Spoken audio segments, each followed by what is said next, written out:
بسم اللہ الرحمن الرحیم۔ گزشتہ ویک میں سویڈن میں قرآن مجید کی توہین کی گئی۔ اس وقت 57 اسلامی ملک ہیں۔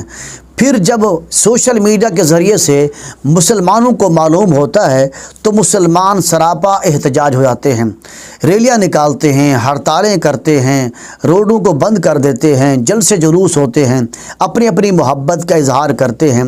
سوال یہ ہے کہ کیا ریلیاں نکالنے سے، جلسے نکالنے سے اور روڈوں کو بند کرنے سے، احتجاج کرنے سے کیا یہ قرآن مجید کی محبت کا حق ادا ہو جاتا ہے؟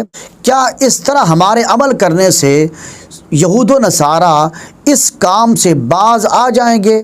بالکل نہیں آئیں گے، کیونکہ یہود و نصارہ تو یہی چاہتے ہیں کہ مسلمانوں میں انتشار ہو، مسلمانوں میں فتنے ہوں، مسلمانوں میں جھگڑے ہوں، مسلمان ملکوں میں ریلیاں نکلیں، ان کی دکانیں بند ہوں، روڈیں بند ہوں، مسلمان جو ہیں آپس میں لڑائی جھگڑا کریں اور مسلمانوں میں فتنہ بپا ہو۔ یہی تو یہود و نصارہ چاہتے ہیں، اس لیے تو وہ قرآن کی توہین کرتے ہیں، کبھی اللہ کے نبی کی توہین کرتے ہیں۔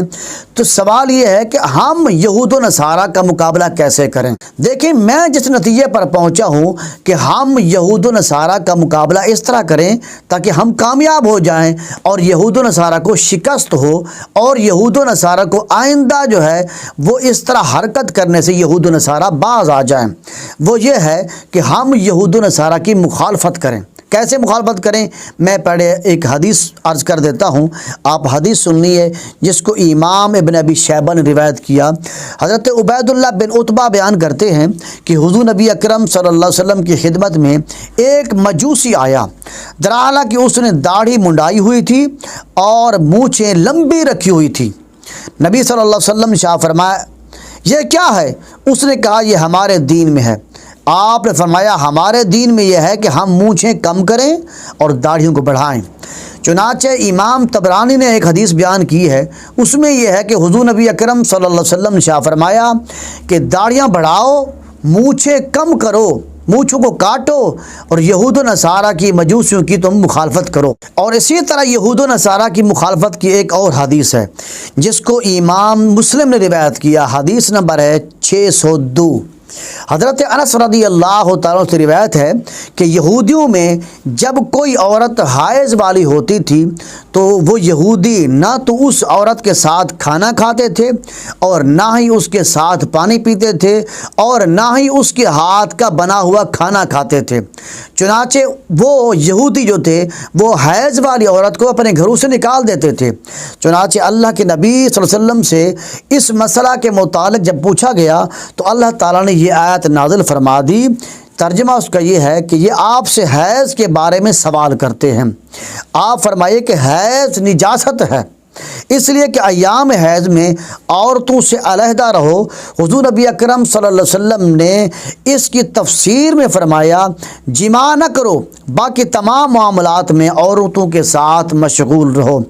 چنانچہ جب یہودیوں کو جب یہ خبر پہنچی تو یہودی کہنے لگے کہ یہ شخص ہر بات میں ہماری مخالفت کرنا چاہتا ہے۔ اسی طرح صحیح مسلم میں ایک اور حدیث ہے، حدیث نمبر ہے 600۔ حضرت ام المومنین عائشہ صدیقہ رضی اللہ تعالیٰ بیان کرتی ہیں کہ میں پانی پیتی اور پھر وہی برتن رسول اللہ صلی اللہ علیہ وسلم کو دے دیتی۔ آپ اس جگہ سے پانی پیتے تھے جہاں سے میں نے پانی پیا تھا، حالانکہ میں حیض والی ہوتی تھی اور میں ہڈی سے گوشت کھاتی تھی، پھر وہ رسول اللہ صلی اللہ علیہ وسلم کو دے دیتی، یعنی وہ ہڈی۔ تو حضور نبی اکرم صلی اللہ علیہ وسلم اسی جگہ سے، اس ہڈی سے گوشت کھاتے تھے جہاں سے میں نے کھایا تھا، حالانکہ میں حیض والی ہوتی تھی۔ یہود و نصارہ حیض والی عورت کا ہاتھ کا بنا ہوا کھانا بھی نہیں کھاتے تھے۔ یہود و نصارہ حیض والی عورت کے ساتھ کوئی اس طرح کا گھریلو معاملہ نہیں کرتے تھے، یعنی کہ وہ یہود و نصارہ حیض والی عورت سے نفرت کرتے تھے۔ لیکن اللہ کے نبی صلی اللہ علیہ وسلم جب آپ کی ازواج مطہرات کو حیض آتا، اللہ کے نبی صلی اللہ علیہ وسلم ان کے ہاتھ کا بنا ہوا کھانا بھی کھاتے تھے، ان کے برتن سے پانی بھی پیتے تھے۔ اللہ کے نبی صلی اللہ علیہ وسلم نے یہود و نصارہ کی اس طرح مخالفت کی ہے، آپ نے یہود و نصارہ کو اس طرح شکست دی ہے۔ وہ یہود و نصارہ اس طرح شکست خوردہ ہو گئے تھے کہ وہ مقابلہ نہیں کر سکے اللہ کے نبی کا اور نہ دین محمدی صلی صلی اللہ علیہ وسلم کا، تو یہودیوں نے یہ کہا کہ یہ شخص ہمارے ہر معاملے میں مخالفت کرتا ہے۔ تو ان تمام روایات کو مد نظر رکھتے ہوئے آج میں جس نتیجے پر پہنچا ہوں وہ یہ ہے کہ آج کے دور میں، آج کے زمانے میں ہم یہود و نصارہ کا مقابلہ کس طرح کریں تاکہ وہ یہود و نصارہ ہمارے دین کا مذاق نہ اڑائیں، ہماری شریعت کا مذاق نہ اڑائیں، ہمارے قرآن کی توہین نہ کریں۔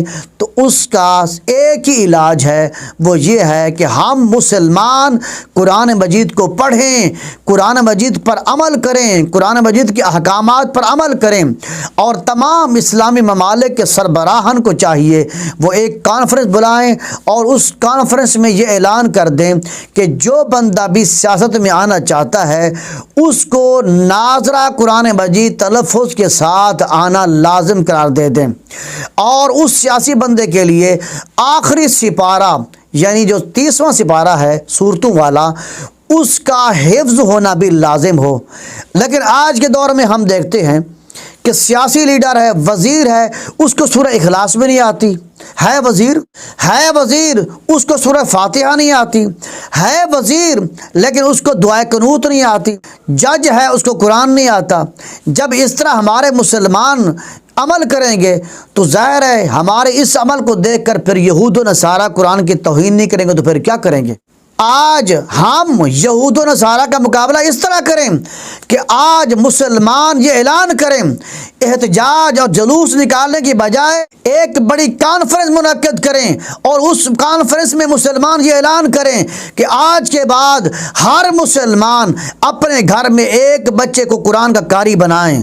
ہر مسلمان کو چاہیے وہ روزانہ صبح قرآن مجید کا ایک سپارہ لازمی پڑھے یا آدھا سپارہ لازمی پڑھے، ورنہ ایک رکوع تو لازمی پڑھ کر اپنے دفتر جائے یا سکول جائے، اپنی یونیورسٹی میں جائے، دکان پہ جائے، بعد میں پہلے روزانہ قرآن کی تلاوت کرے۔ یہ کانفرنس میں اعلان کرنا چاہیے کہ تمام مسلمانوں تم قرآن مجید کو پڑھو، قرآن مجید کے احکامات پر عمل کرو۔ لیکن آج اس کے برعکس ہو رہا ہے، ہم قرآن مجید کو نہیں پڑھتے، ہاں کوئی مر نہیں رہا تو اس پر سورۃ یاسین پڑھ لیتے ہیں، ہاں قبر پر قرآن مجید ہم پڑھ لیتے ہیں، کل خانی پر قرآن مجید پڑھ لیتے ہیں، لیکن اس کے علاوہ کوئی قرآن مجید نہیں پڑھتا۔ یہ عمل ہے مسلمانوں کا، یہ سب سے بڑا ظلم ہے قرآن کے ساتھ۔ آج ہم مسلمان سب سے بڑے مجرم ہیں کہ ہم قرآن مجید کو پڑھتے نہیں ہیں، قرآن مجید کے احکامات پر عمل نہیں کرتے، اور ہم پھر یہود و نصارہ کے خلاف احتجاج کرتے ہیں، ریلیاں نکالتے ہیں، اور ہم یہ کہتے ہیں کہ ہم قرآن سے محبت کرتے ہیں۔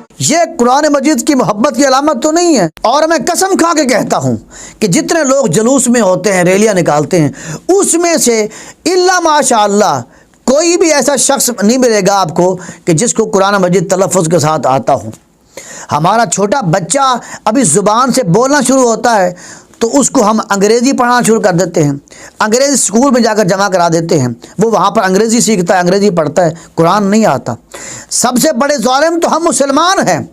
پھر ہم کہتے ہیں، عذر دیتے ہیں کہ یہود و نصارہ نے قرآن کی توہین کر دی ہے۔ بھائی اس نے تو ایک مرتبہ قرآن کی توہین کی ہے، مسلمان تو روزانہ قرآن کی توہین کرتے ہیں، پڑھتے نہیں ہیں، قرآن کا حق ادا نہیں کرتے۔ قرآن کا حق یہ نہیں ہے کہ صرف اعلان کریں ہم قرآن سے محبت کرتے ہیں، قرآن کا حق یہ ہے کہ قرآن مجید کو پڑھیں، قرآن مجید کے احکامات پر ہم عمل کریں۔ یہ قرآن مجید کا حق ہے، یہ قرآن مجید کی محبت کی علامت ہے۔